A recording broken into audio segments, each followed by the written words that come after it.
नमस्ते प्यारे छात्रों। आज हम देखने वाले हैं कक्षा 9वीं का तीसरा जो कुछ पाठ है इनाम, इसके बारे में।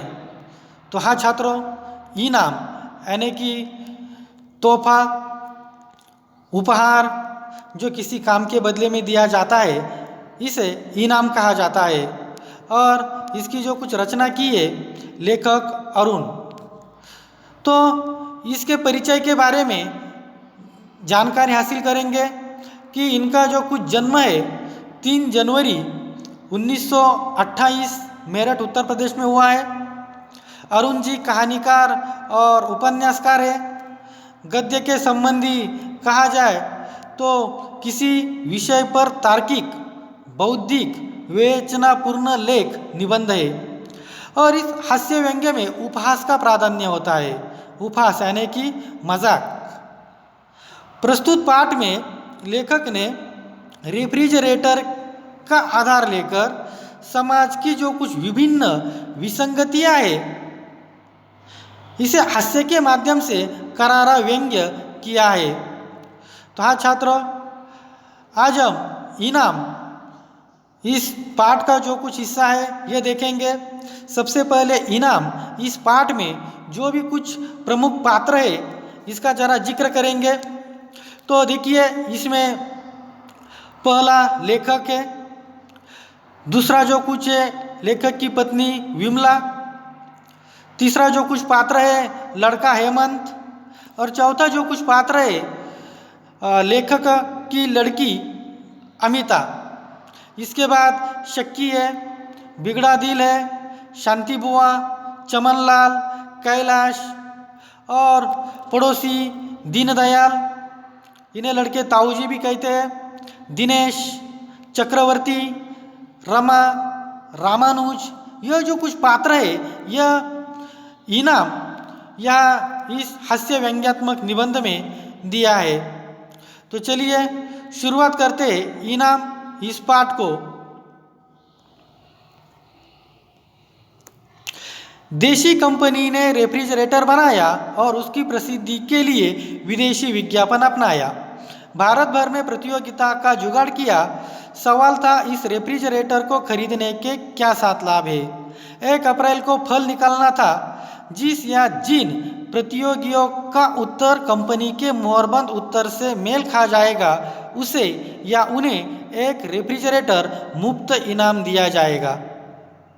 तो यहाँ देखिए, देशी कंपनी ने रेफ्रिजरेटर बनाया और उसकी प्रसिद्धि के लिए विदेशी विज्ञापन अपनाया। विदेशी विज्ञापन, विज्ञापन यानी कि जिन्हें अंग्रेजी में कहा जाता है एडवर्टाइज, मराठी में जाहिरात। और पूरे भारत भर में प्रतियोगिता का जुगाड़ किया। प्रतियोगिता यानी कि कंपटीशन, स्पर्धा। और सवाल यह था कि रेफ्रिजरेटर को खरीदने के जो कुछ 7 लाभ है क्या है। और ऐसे ही 1 अप्रैल को यह पूरा जो कुछ फल था यह निकलने वाला था। और जिस या जिन प्रतियोगियों का उत्तर कंपनी के मुहरबंद, मतलब पूरे तौर पर बंद उत्तर से मेल खाएगा, तो उसे या उन्हें एक रेफ्रिजरेटर मुफ्त इनाम यानी कि उपहार के तौर में मिलने वाला था। और ऐसी हालत में पूरे भारत भर में धूम मच गई। और लेखक के विचारों से इतने उत्तर अवश्य पहुँचे कि उनकी रद्दी बेचकर एक रेफ्रिजरेटर के दाम तो वसूल हो गए होंगे। मतलब इतने बड़े पैमाने पर लोगों ने जवाब भेजे थे। लॉटरी खुलने वाले दिन से पहली वाली रात थी। लेखक कहते हैं कि हम सब बाहर छत पर लेटे थे। लेखक का जो कुछ लड़का है हेमंत ने कहा, पिताजी हम रेफ्रिजरेटर कहाँ रखेंगे। तो उतने में ही लेखक की जो कुछ पत्नी थी वो बोली, क्यों रसोई में जगह कर लेंगे। यानी कि इनकी जो कुछ पत्नी है विमला, इन्होंने झट से जवाब दिया कि क्या किया जाएगा कि इसे रसोई में जगह कर लेंगे। क्यों जी, तुमने बिजली कंपनी में दरख्वास्त यानी कि अर्ज भी दिया है, घरेलू पावर इसके लिए चाहिए। लेखक मुस्कुराकर बोला, तुम तो ख्याली पुलाव पका रहे हो। ख्याली पुलाव पकाना मतलब कल्पना में खोए रहना। मुहावरा है यह। ख्याली पुलाव पकाना मतलब ख्यालों में खोए रहना तथा कल्पना में खोए रहना। तो इस तौर पर मानो किसी ने तुम्हें टेलीफोन पर खबर कर दी हो। उन्होंने जवाब दिया कि हमारे टेलीफोन तो तुम ही हो। पत्नी ने मस्का लगाया, इतने अच्छे लेखक के होते हुए कौन जीत सकेगा। उनकी पत्नी ने जवाब दिया, पर यह क्या पता मैंने कंपनी के उत्तरों से मिलते उत्तर लिखे हो। अच्छा जी, अब हमसे उड़ने लगे। उस दिन खुद कह रहे थे कि कंपनी के पास लिखाया कुछ नहीं है, यह तो जिसका उत्तर सबसे अच्छा होगा उसे इनाम दे देगी। रेफ्रिजरेटर का विज्ञापन हो जाएगा और लाभ छांटने के लिए किसी एक्सपर्ट को रखना पड़ता और उसके पैसे अलग बचेंगे। तो यहाँ इस तौर पर लेखक ने कहा कि इसके लिए जब कोई एक विशेषज्ञ रखा जाए, एक्सपर्ट यानी कि विशेषज्ञ, तो उसके पैसे अलग बचेंगे। और उस समय वह तो समय पर दिमागी लहरें दौड़ती है। अमिता ताली पीटकर बोली। अमिता यह कौन है? लेखक की लड़की है। और वो ताली पीटकर बोली, पिताजी मैं रोज आइसक्रीम खाया करूंगी। याद देखिए, रेफ्रिजरेटर तो आया भी नहीं, लेकिन फिर भी लेखक की जो कुछ लड़की है उन्होंने ताली पीटकर बोली कि मैं रोज आइसक्रीम खाया करूंगी। हेमंत ने कहा, मैं बर्फ के क्यूब चूसूंगा। और ये सब बगल वाले जो कुछ छत वाले जो कुछ यहाँ प्रारूप दिखाई देता है, वे बोले, बगल वाले छत से आवाज आई, यह आइसक्रीम रोज रोज कौन बना रहा है? क्या अमिता के पिताजी रेस्टोरेंट खोल रहे हैं? हेमंत चिल्लाया, नहीं ताऊ जी, कल हमारा रेफ्रिजरेटर आ रहा है। और अमिता भी खिलखिलाई, उसमें रोजाना आइसक्रीम जमाया करेंगे। ताऊ जी ने कहा, क्या लॉटरी वाले की बाबत कह रहे हो? वो तो मेरे नाम आ रहा है। याद देखिए छात्रों, पड़ोसी भी बड़े पैमाने पर कलाकारी रहते हैं। यह लेखक का लड़का हेमंत और लड़की अमिता, जो भी कुछ रेफ्रिजरेटर नहीं आया, लेकिन फिर भी अमिता बोली कि मैं आइसक्रीम खाया करूंगी। हेमंत बोला कि मैं बर्फ के क्यूब चूसूंगा। तो बगल वाले जो कुछ छत है वहाँ से आवाज़ आई कि यह आइसक्रीम रोज रोज कौन बना रहा है? क्या अमिता के जो कुछ पिताजी रेस्टोरेंट खोलने वाले? तो हेमंत ने जवाब दिया कि नहीं ताऊ जी। ताऊ जी किसे कहते हैं? पिताजी के बड़े भाई। और कल हमारा रेफ्रिजरेटर आ रहा है। अमिता खिलखिलाया, हम भी उसमें रोजाना आइसक्रीम जमाया करेंगे। तो फिर ताऊ जी ने कहा कि लॉटरी वाले के बाबत में आप कह रहे हैं, वो तो मेरे नाम आ रहा है। तो यह लेखक ने नम्र स्वर से पड़ोसी दीनदयाल को पुकारा, क्या आपने भी उत्तर भेजा है? उन्होंने जवाब दिया, हाँ, क्योंकि उत्तर तुमसे सही है, इसलिए रेफ्रिजरेटर मिलेगा तो मुझे। खैर बच्चों, आइसक्रीम तो तुम्हें खिलानी ही पड़ेगी। बच्चे मायूस हो गए। मतलब यह जो कुछ पड़ोसी थे, उन्होंने दीनदयाल बड़े पैमाने पर कलाकारी थे, उन्होंने कहा कि आपने जब भी यह इसका जवाब दिया होगा, लेकिन इनाम तो मुझे मिलने वाला है और ये रेफ्रिजरेटर मेरे नाम पर आएगा, इसीलिए लड़कों आइसक्रीम तो मैं तुम्हें खिलाऊंगा। बच्चे बहुत मायूस हो गए। किस्मत की बात है, अगले दिन लॉटरी खुली और रेडियो पर पता चला कि जिसके सब उत्तर ठीक है, उन 2 भाग्यवानों में से एक मैं हूँ। और ये लेखक को पता चला कि जो 2 भाग्यवान है उनमें से मैं एक हूँ। रेफ्रिजरेटर मुंबई से आते जाते काफ़ी दिन लग गए। इतने में मैंने बिजली का जो कुछ प्रबंध यानी कि इंतज़ाम था वो कर लिया। उसका आना था कि सगे और संबंधियों में, मित्रों और मोहल्ले में धूम मच गई। सब देखने आने लगे जैसे कोई बहू को देखने आता है। मुझे शक है यदि मैं अपने कमाए पैसों से खरीदता तो भी ऐसी भीड़ लगती क्या। यह सब लॉटरी का प्रताप था। और जैसे ही यह रेफ्रिजरेटर मुंबई से आते जाते ऐसे काफ़ी दिन लग गए।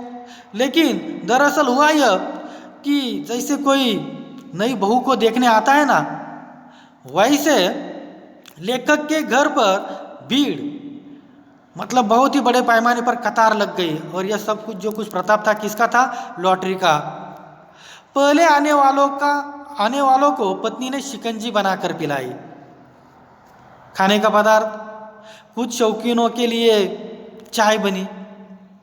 भीड़ बढ़ती गई और लेखक की पत्नी ने तो हथियार टेक दिए। झांकी देखने वालों का तांता बंधा था। एक जाता था तो दरअसल यह होता था कि दो आते थे। बच्चों ने पहले से बोतलें इकट्ठी करके रखी थी। आठों में पानी भरकर रखा हुआ था, परंतु वे पल पल में खाली हो रही थी। पानी कैसे ठंडा होता? दिनेश ने छींटा छोड़ा। छींटा छोड़ा मतलब चुपती हुई बात कहना। मुहावरा है यह, छींटा छोड़ना मतलब चुपती हुई बात कहना। यह तो पानी को गर्म बना रहा है रेफ्रिजरेटर। मैं हंसकर बोला, यानी कि लेखक हंसकर बोले, भीड़ नहीं देखी, हम खुद गर्म हो रहे। पानी रखे मुश्किल से 1 मिनट हुआ होगा। लकीर की फकीर बोली, क्यों बेटा, किस देवी की मान्यता मानी थी, हमें भी बता दे। कुड़मगज ने सुनाया, भाई मैंने भी उत्तर लिख रखे थे, किंतु कोई आए और लेकर चलते बने। मैंने फिर दोबारा दिमाग पर जोर नहीं डाला।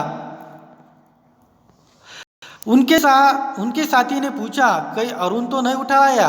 नहीं, पर क्या कहा जा सकता है, यह मैं जानता हूँ कि वे सब जवाब बिल्कुल ठीक थे।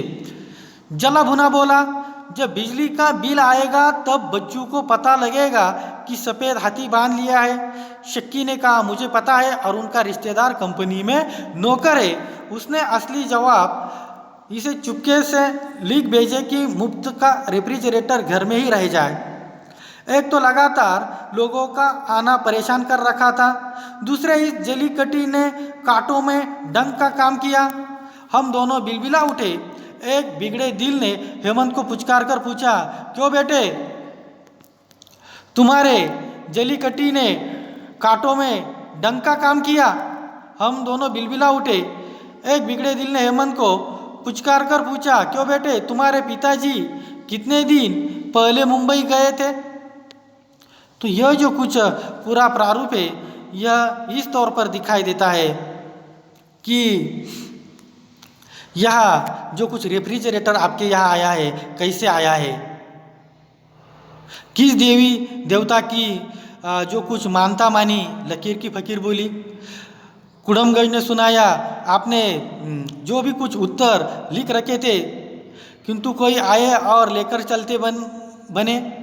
और उसके साथी ने पूछा, कहीं अरुण तो नहीं उठा लाया? जला भुना बोला कि बिजली का बिल आएगा तब बच्चों को पता लगेगा कि सफ़ेद हाथी बांध लिया है, मतलब बहुत खर्चा आपको आएगा जब बिजली का बिल आएगा तब। शक्की ने कहा कि अरुण का रिश्तेदार कंपनी में नौकर है। असली जवाब चुपके से लिख भेजे कि मुफ्त का जो कुछ रेफ्रिजरेटर है घर में ही रह जाए। यह जो कुछ शक था, यह शक्की ने यह प्रस्तुत किया। एक तो लगातार लोगों का आना परेशान कर रहा था, और दूसरे इस जलीकटी ने कांटों में डंक का काम किया। यह जलीकटी सुनाना मतलब खोरी खोटी सुनाना, मतलब कांटों का जो कुछ डंक है वह काम किया। लेखक और उनकी पत्नी बिलबिला उठे। एक बिगड़े दिल ने हेमंत को पुचकार कर पूछा, क्यों बेटे, तुम्हारे पिताजी कितने दिन पहले मुंबई गए थे?